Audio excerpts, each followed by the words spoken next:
Like many of you, I stayed up last night watching the first presidential debate, and I am tired. So tired.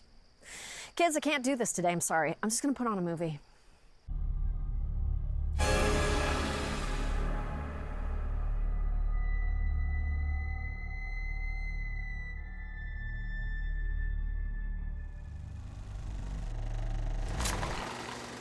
Damn it! Fine, I'll do my job or whatever.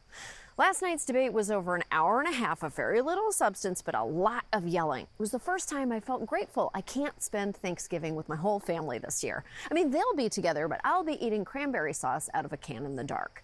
Even before the debate, it felt like everything that could go wrong would go wrong. Like when Hillary Clinton revealed to America she's using the free version of Zoom. He has been uncommonly, some might even say uniquely, beholden to Russia. Even worse, her internet was slow because Bill was in the den torrenting American Pie Presents Bandcamp.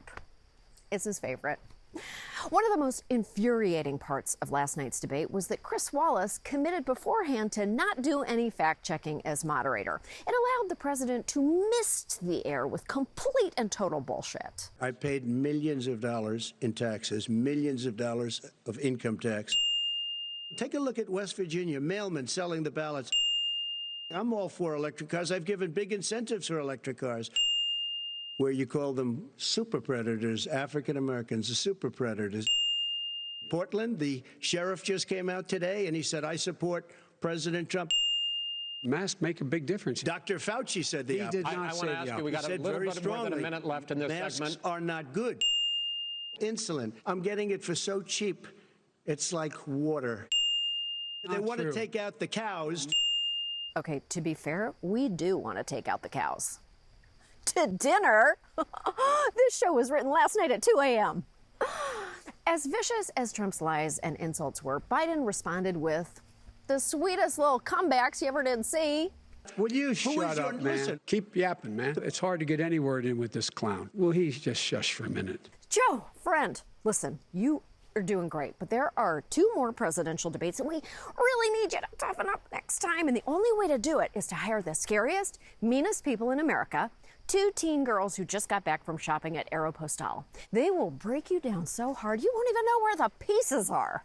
Throughout the evening, Chris Wallace struggled to keep Trump under control by repeating the same phrase over and over. But first, Mr. President, President, can you let him finish, sir? Mr. President, we're talking about the economy. No, Mr. President, Go ahead. I'm asking you a question. Wait a minute. Mr. President, Mr. President, Mr. President, Mr. President, Mr. President, Mr. President, Mr. President, Mr. President, please. Mr. President, it's an open discussion, please. It was the first time in history a moderator has ended a debate with the question, why won't God just let me die?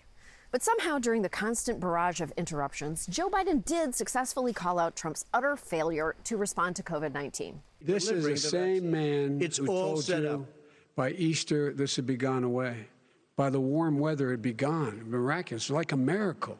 And by the way, maybe you could inject some bleach in your arm, and that would take care of it. This is the same man. That was said sarcastically, you know that. First of all, he absolutely didn't say it sarcastically. Second, the President of the United States doesn't need to be sarcastic. The President isn't Chandler from Friends, though I kind of wish he were, because then could there be any more peace in the Middle East? Trump also insisted his rallies were somehow free from the rules of science and germs. President Trump, you're holding large rallies with crowds packed together, thousands of people. Outside. You're not worried about the disease We have a lot of issue, people. sir. Well, so far, we have had no problem whatsoever. Yeah, the Trump campaign has had no problem whatsoever with COVID. Oh, except for when it killed Herman Cain. In fact, when it came to coronavirus, Trump's biggest concern was mask size. He could be speaking 200 feet away from it. He shows up with the biggest mask I've ever seen. Ugh. Another lie. The biggest mask I've ever seen is the one Mr. Met wears for games. Yeah, he's at baseball, but he's not stupid. Don't you care he has a family? Is this all a joke to you?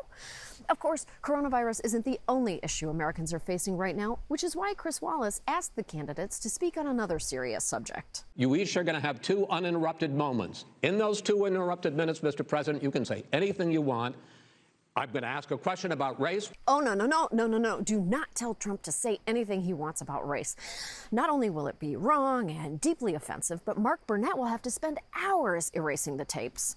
By far, the night's most significant and disturbing moment came when Chris Wallace asked Donald Trump to condemn white supremacy. Are you willing tonight to condemn white supremacists and militia groups and to say that they need to stand down? Proud Boys, stand back and stand by. Stand back and stand by is a horrifying thing to say to a group of white supremacists. Even more horrifying than when Trump yells it out to the Secret Service as he's waging war on the Air Force One bathroom.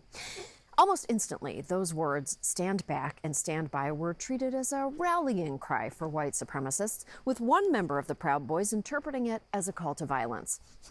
It's not hard to condemn white supremacy. All you have to do is say, I condemn white supremacy. That's it. You know what? You can even tack something on the end like, check out my mixtape or go Sox. It doesn't matter. Just condemn it. After 96 excruciating minutes, most of us didn't change our minds about which candidate we supported, but I do think we all felt a lot like this.